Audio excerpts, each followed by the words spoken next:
안녕하세요. 오늘은 우리에게 주어진 지위라는 제목으로 여러분들과 함께 말씀을 나눠보고자 합니다. 네, 오늘 본문은 레위기 19장 2절의 말씀이고 딱 한 절인데 오늘의 이 본문은 일단 모세가 이스라엘 백성들에게 지금 하나님의 말씀을 듣고 이렇게 대언하고 있는 자리에서 이야기하고 있는 말씀입니다. 그래서 너는 이스라엘의 온 회중에게 말하여 이르라. 너희는 거룩하라. 이는 나 너희 하나님이 거룩함이니라 라고 하는 말씀을 통해서 이스라엘 백성에게 그들의 하나님이신 여호와께서 거룩하기 때문에 이스라엘 백성들 또한 너희들도 거룩해야 된다라고 이제 우리들이 많이 들어본 적이 있는 본문입니다.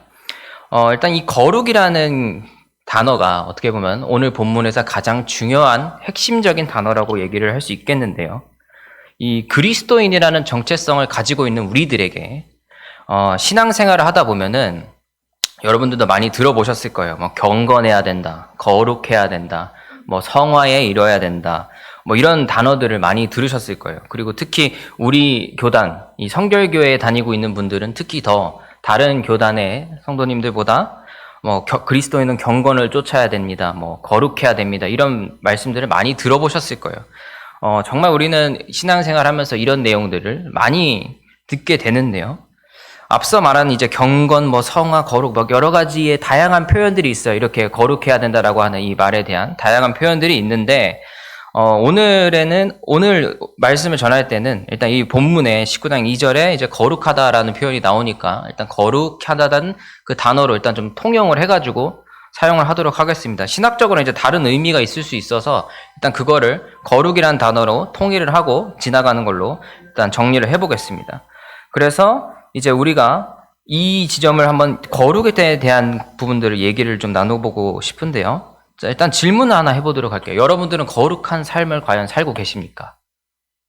여러분들의 삶이 거룩하다라고 다른 사람들에게 이야기할 수 있을 만큼의 어떤 신앙의 수준을 본인들이 가지고 있다라고 생각을 하십니까? 라는 이제 질문이 제가 한번 여러분들에게 던지고 싶은 질문입니다. 사실 어떻게 보면 이 질문은 우리가 가슴속에 항상 품고 살아야 되는 질문이기도 한데요.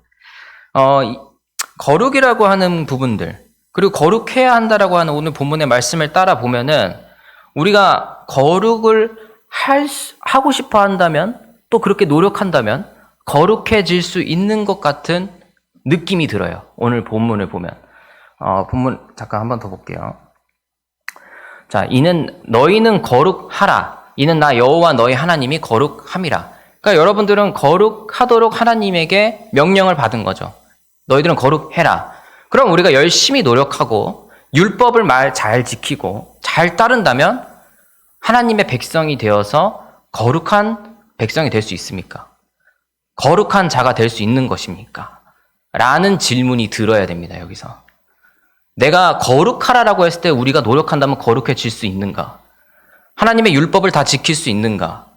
그렇다면 우리가 거룩이라는 단어가 완벽하고 무결한 죄가 없는 상태라고 다 알고 있어요. 그렇죠?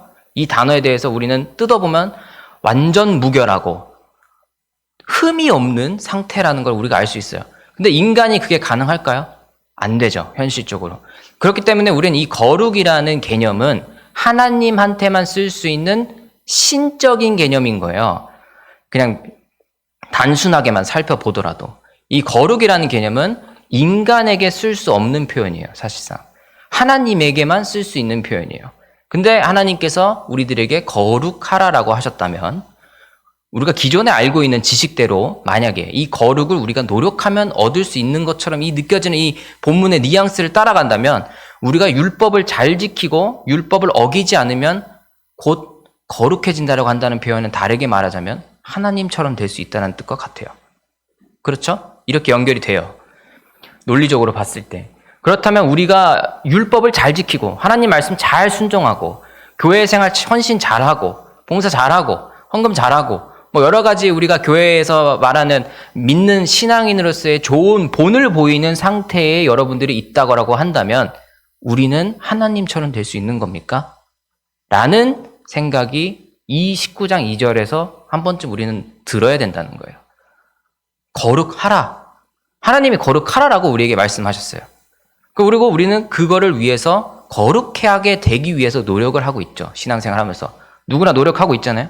그럼 우리가 언젠가 혹은 어느 때에 누군가가 이 율법과 하나님의 말씀을 다 온전히 지키는 사람이 누군가 있다라고 한다면 그 사람은 하나님과 같은 사람입니까?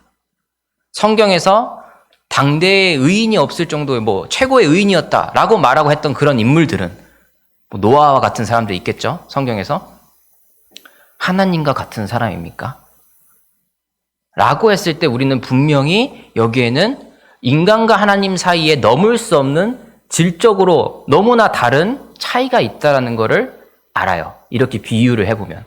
하지만 이 19장 2절의 말씀만 딱 붙잡고 우리가 보게 된다면 뭔가 우리가 노력하면 거룩해질 수 있을 것 같은 뉘앙스들을 그동안 많이 우리가 받아왔다라는 거예요.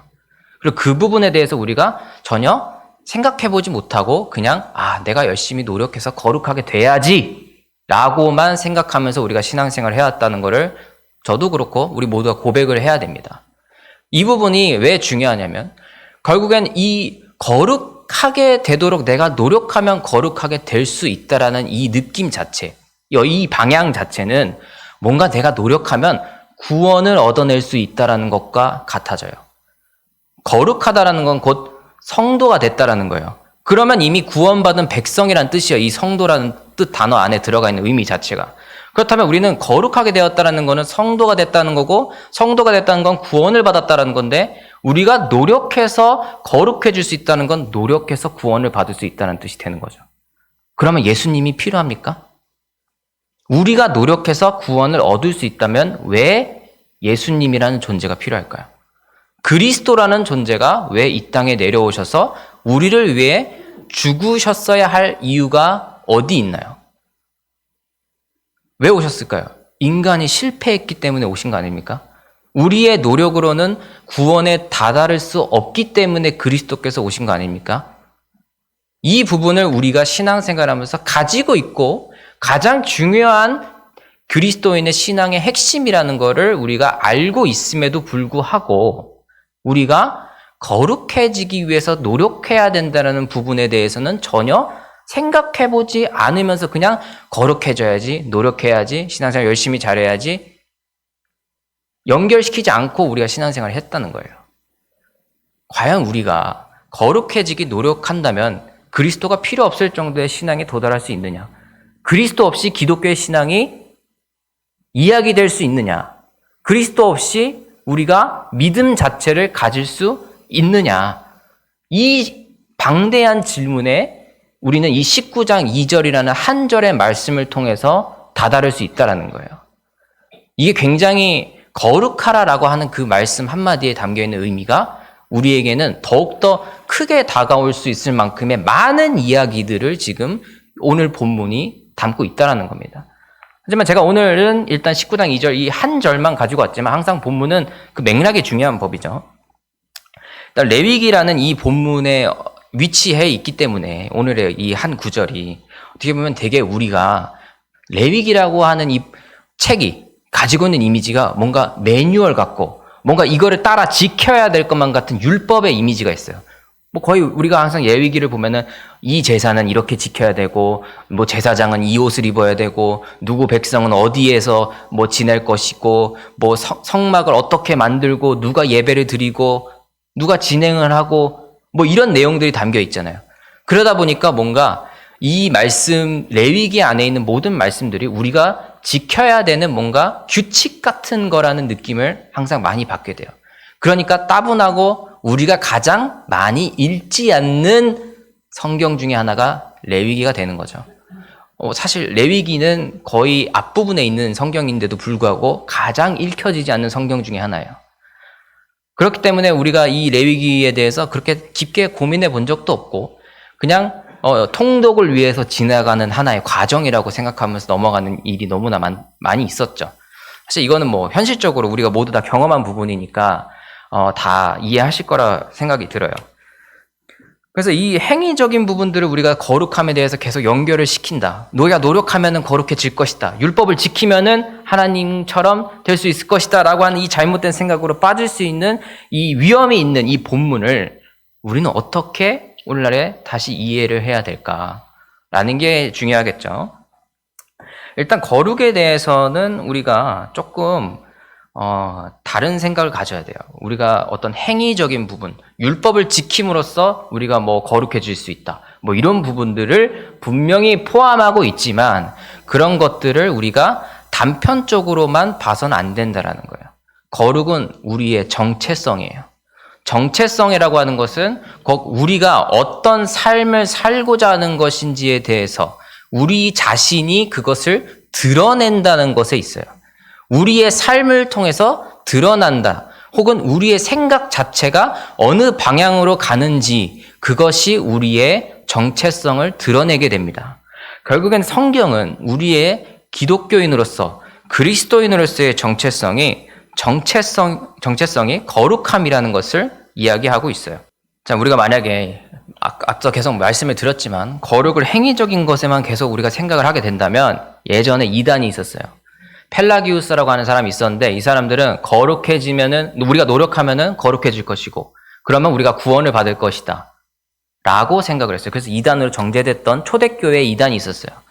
이런 사람들처럼 될 수 있는 위험을 가지고 있는데 우리가 생각해도 뭐 그냥 단순하게 생각해도 잘 알듯이 거룩은 행위만을 담고 있는 부분이 아니에요. 우리의 생각도 담고 있고 우리의 존재 자체도 담고 있고 그냥 우리의 정체성이라고 하는 것들을 모두 포괄하고 있는 거예요. 거기에는 행위도 생각도 믿음도 모든 것을 담고 있다는 거죠. 하지만 우리는 그동안 이 거룩에 대한 개념을 굉장히 한쪽 면만 보고 생각을 해왔다라는 것을 오늘날에 우리가 다시 생각해 봐야 될 지점이 아니냐라고 저는 여러분들에게 말씀을 드리고 싶은 거예요. 그래서 우리는 이미 바울이 얘기했듯이 우리의 시민권이 어디 있습니까? 하늘에 있다고 그랬어요. 그럼 우리는 천국 시민권을 가진 사람으로서 거룩한 성도라고 우리는 이 믿는 사람들을 이야기하고 있죠. 성도 자체가 거룩한 백성들이잖아요. 자, 그랬을 때 우리의 정체성을 성경은 거룩함이라고 이야기하고 있다는 걸 성경적으로도 알 수가 있어요. 그리고 그리스도를 통해서 이 지위가 우리에게 부여됐다는 것도 알고 있습니다. 하지만 일단 그것은 신약의 내용이에요. 하지만 오늘 이 구약의 본문을 통해서도 우리는 거룩한 백성으로서 우리가 부름받았다는 사실을 발견할 수 있습니다. 일단 우리가 죄인인 것을 고백해야 되고 우리는 하나님의 백성이 되는 것에 있어서 우리의 노력을 통해서 얻을 수 있는 것이 하나도 있지 않다는 것을 인정해야 돼요.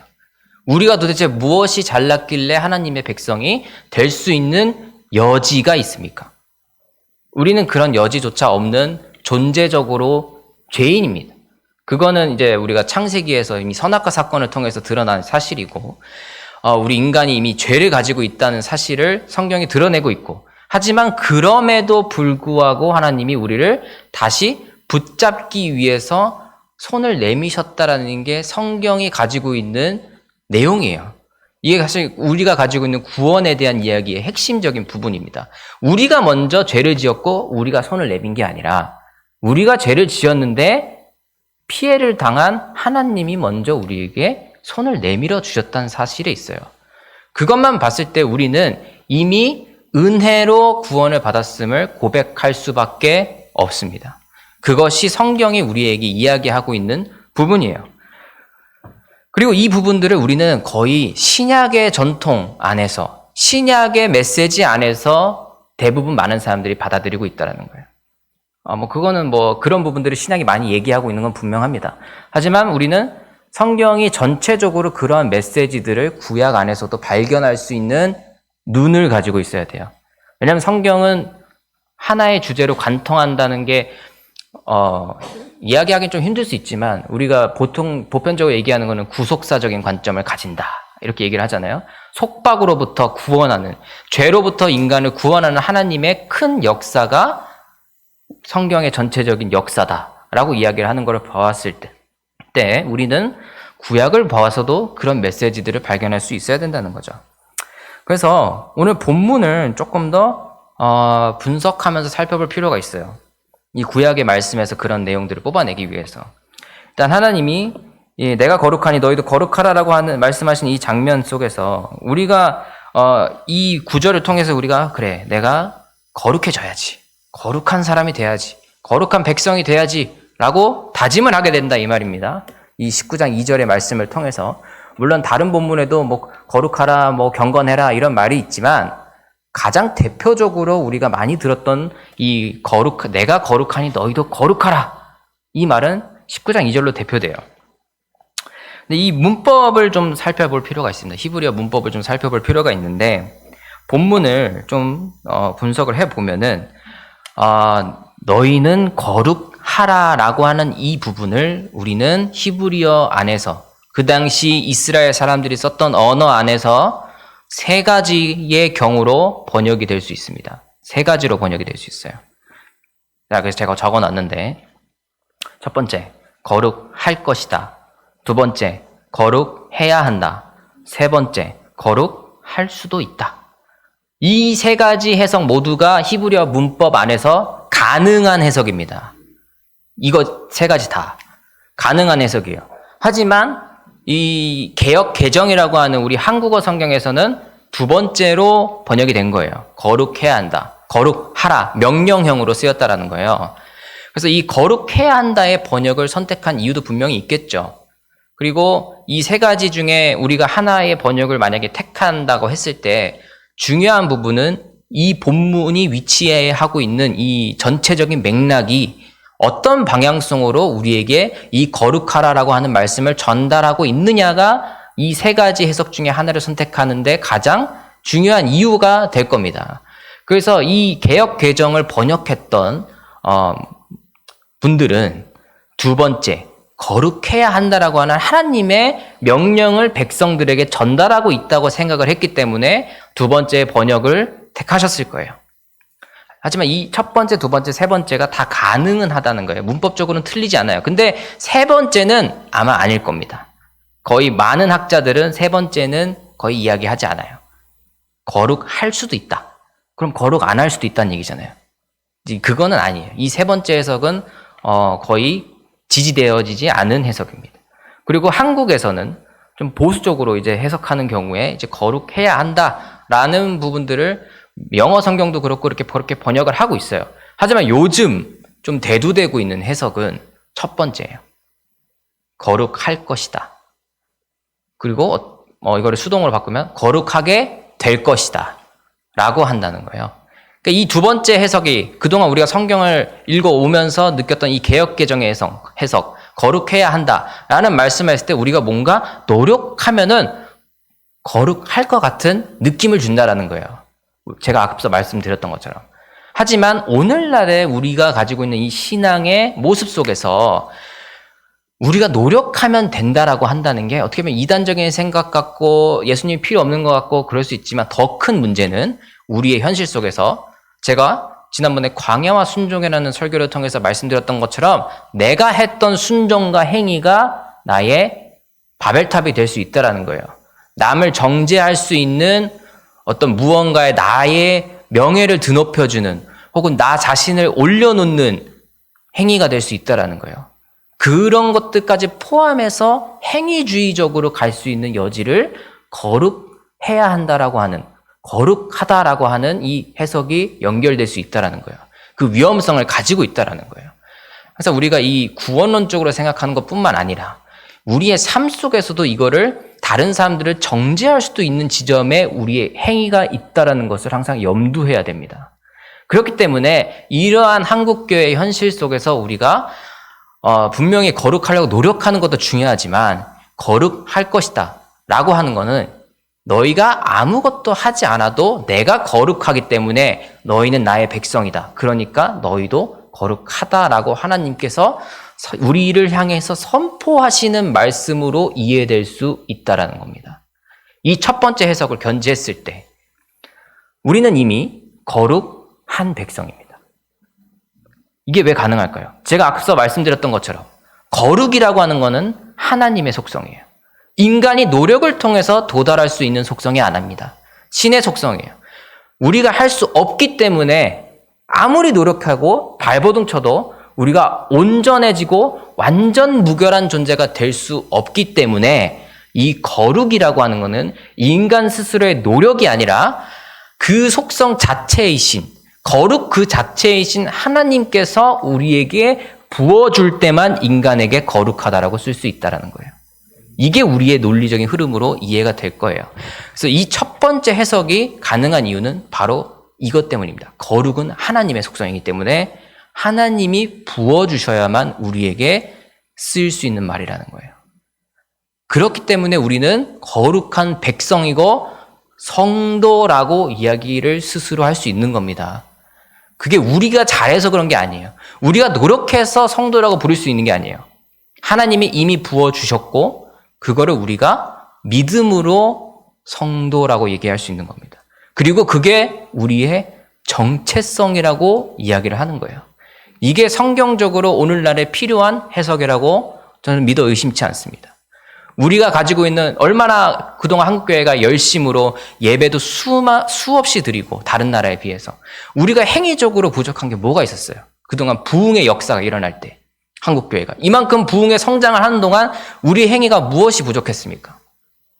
다른 나라보다 더 많이 했고 다른 사람들보다 많이 했으면 많이 했지 부족하지 않아요.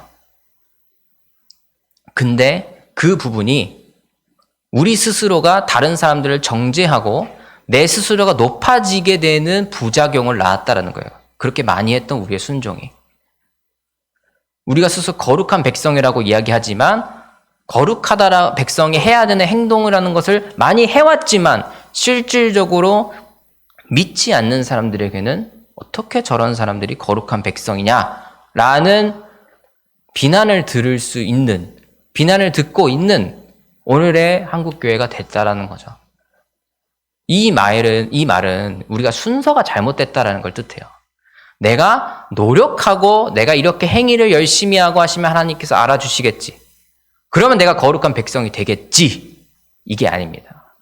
순서는 내가 하나님에 의해서 나같이 보잘것없는 죄인도 하나님의 자녀가 되고 거룩한 성도가 되었으니까 그에 걸맞는 삶을 살아야지라는 게 우리의 호흡처럼 자연스럽게 흘러나올 때 진짜 그리스도인이 되는 거예요. 그리스도인의 삶이라고 하는 거는 우리가 거룩해야지, 노력해야지 그렇게 해서 얻을 수 있는 게 아니에요. 이미 하나님께서 여러분들에게 너는 거룩하다라는 정체성을 부여하셨어요. 그러면 내가 그것을 믿었기 때문에 이 자리에 나오신 거잖아요, 여러분들. 그러면은 나의 정체성을 거룩하다고 여러분들도 저도 이 자리에 모인 모든 사람과 교회를 다니는 모든 사람들이 받아들였다는 거예요. 내 정체성은 거룩한 사람이다. 하나님의 자녀다. 거룩한 백성이다. 라는 걸 내가 믿었기 때문에 우리는 교회당 안에 있는 거예요. 그러면은 우리는 그거에 걸맞는 삶을 살고 있느냐는 거예요. 이거는 앞에 말했던 그 행위적인 부분과 또 다릅니다. 순서가 달라요. 내가 이미 거룩한 백성이 됐으니까 그게 너무 감사한 거야. 나 같은 죄인이 나같이 거룩이라는 거에 이름을 댈 수 없는 자가 하나님께서 거룩하다라고 말씀해 주셨다. 선물을 받았으면 그 마음에 대한 감사한 마음이 드는 게 인간적인 도리잖아요. 그러니까 그런 의미에서 우리는 거룩함을 받았으면 감사함으로 그 행동도 자연스럽게 나오는 거예요. 이게 우리가 가지고 있는 신앙의 온전한 거룩함의 모습이에요. 그리고 이것이 우리가 오후 예배 들으시는 분들은 아시겠지만 웨슬리라고 하는 영국 성공의 신부님이 있어요. 우리 교단은 그분의 신학적인 영향을 굉장히 많이 받은 교단이에요. 그래서 이 웨슬리라고 했던 이 신부님이 했던 신학적인 교리 중에 하나는 하나님께서 은혜로 우리를 구원해 줬으면은 우리는 그거에 대한 응답으로 행위적인 부분이 같이 함께 가야 된다라고 얘기를 했어요. 이 부분과 이 웨슬리 목사님이 얘기했던 이 부분과 오늘 본문이 얘기하고 있는 이 거룩할 것이다라는 해석을 가져왔을 때 보이는 이 신학적 흐름과 우리는 매칭이 연결이 될 수 있다라는 거예요. 그게 우리의 교단이 가지고 있는 신학이에요. 우리가 가지고 있는 우리 교단의 어떤 신학적인 모습은 내가 구원에 이르는 그 과정이 100% 믿음에 의해서 시작되지만 우리의 응답도 그에 걸맞는 삶을 살 줄 알아야 된다. 그러지 않으면 우리의 구원은 없어질 수도 있다. 이렇게 얘기하는 게 우리 교단의 구원론이에요. 우리의 구원은 없어질 수 있어요. 다시 말하면 오늘 본문에 제가 말씀드리는 어떤 말하는 방식으로 설명을 드리면 우리가 지니고 있는 이 거룩한 성도라고 하는, 거룩한 백성이라고 하는 이 지위는 박탈될 수 있습니다. 주신 분도 하나님이시고 거두어 가시는 분도 하나님이십니다. 우리가 그 부분을 항상 인지하고 있어야 돼요. 내가 노력해서 얻을 수 있다고 한다면 가져가고 뺏기는 것도 내 책임이고, 내가 어떻게 노력하면 다시 얻을 수도 있고 또 다시 뺏길 수도 있다고 생각할지도 몰라요. 혹은 장로교에서 얘기하는 어떤 예정론이나 이런 생각들을 극단적으로, 구원파 같은 이 이단들은 우리가 받은 구원은 우리가 죄를 짓더라도 없어지지 않는다, 이렇게 이야기를 하고, 뭐 장로교 같은 경우도 조금 다르지만, 우리가 구원을 받은 백성으로 교회당에 나왔으면 하나님께서 계속해서 그분의 인도하심으로 우리가 구원을 잃어버리지 않도록 도와주실 것이다, 이렇게 설명을 해요, 장로교 같은 경우. 근데 우리 교단 같은 경우는 이 구원의 문제가 분명히 중도 탈락이 될 수 있는 부분으로 이야기를 하고 있다는 거예요. 그러면 우리는 항상 믿음과 행동, 이 행위적인 부분에 대해서 균형을 유지하면서 살고자 하는 이 긴장을 삶 속에서 계속 유지해야 된다는 거예요. 우리들은 이 긴장을 유지해야 돼요. 그분께서, 하나님께서 우리를 거룩한 백성으로 부르셨다는 사실과 내가 그거에 대해서 걸맞는 삶을 살아야겠다는 이 자연스러운 흐름, 그리고 내가 그렇게 살지 못하면 내 구원도 다시 잃어버릴 수 있겠구나라고 하는 이 걱정, 이 모든 것이 균형을 이뤄야 됩니다. 어느 한쪽으로 치우치는 신학은 항상 교회의 역사에서 이단으로 정죄받았어요. 교회의 역사는 항상 균형 가운데 사는 신앙을 중요하게 생각했어요.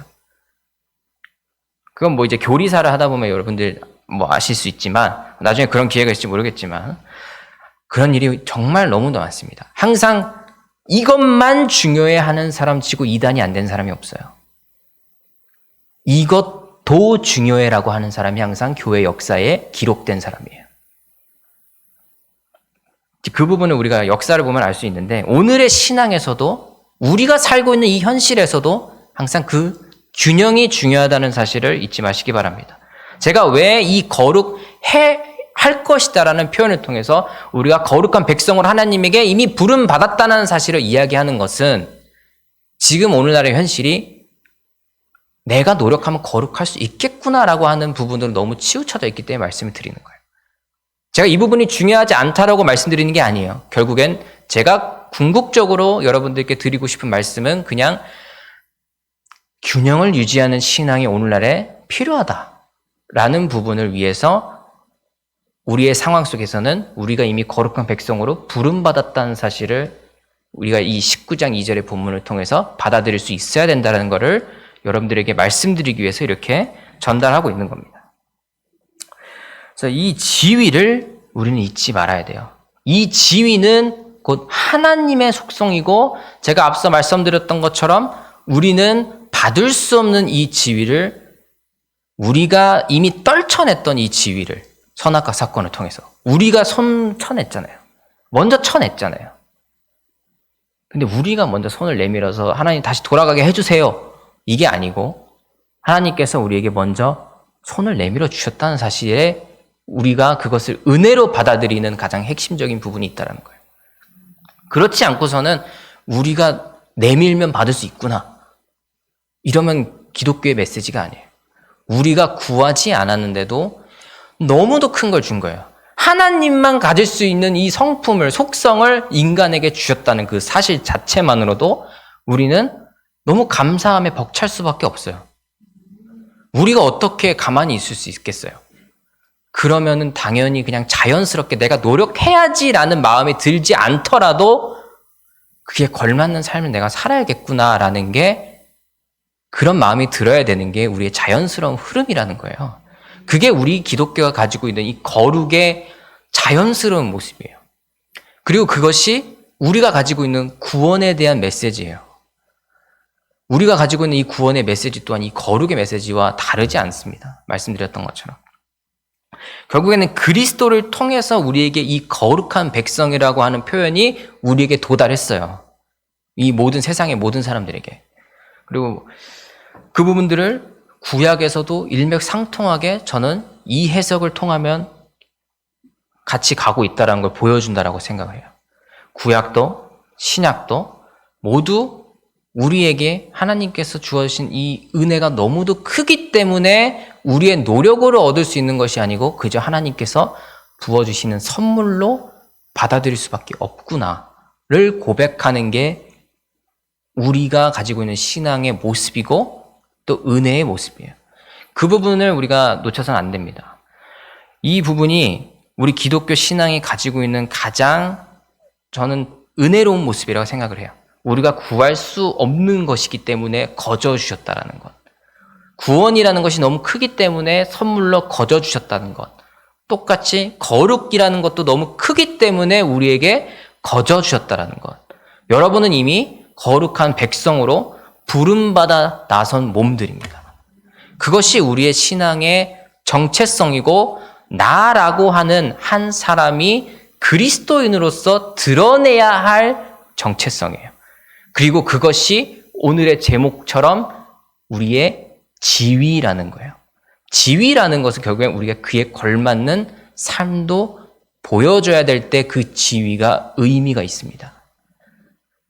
우리가 대통령이면 대통령다워야 되고, 저 같은 경우는 전도사라면 전도사다워야 되고, 믿는 사람이라면 믿는 사람다워야 돼요. 근데 우리는 흔히 어떻게 합니까? 믿는 사람이 더하다 라는 얘기를 더 많이 듣지 믿는 사람답구나 라는 말을 주변에서 듣기 쉽지가 않아요. 저는 이 부분이 결국에는 우리의 믿음과 행위를 균형 있게 다뤄지지 못했기 때문에 그런 모습들이 나타난다고 생각을 해요. 너무 믿음만 강조하면 행위가 또 이상해지고 행위만 강조하면 자기가 노력하면 얻을 수 있는 것처럼 생각되고 이 극단적인 양쪽의 모습 모두가 기독교에서는 이단이었고 역사적으로는 이단이었고 올바르지 못한 신앙임을 구약도 신약도 모두 보여주고 있다는 사실입니다. 하나님께서 우리에게 주신 큰 선물에 대해서 잊지 마십시오. 그리고 그 선물이 오늘의 우리가 있게 하여준 가장 큰 원동력입니다. 그리고 앞으로도 있을 우리의 정체성이고 그 지위를 여러분들이 누리시길 바랍니다. 그리고 그 지위답게 살아가시길 바랍니다. 그 손길이 오늘 우리에게 이곳까지 이끄신 유일한 손길이셨고 은혜였습니다. 그것을 우리의 신앙에서 항상 고백하는 여러분들 되길 바라면서 기도하도록 하겠습니다.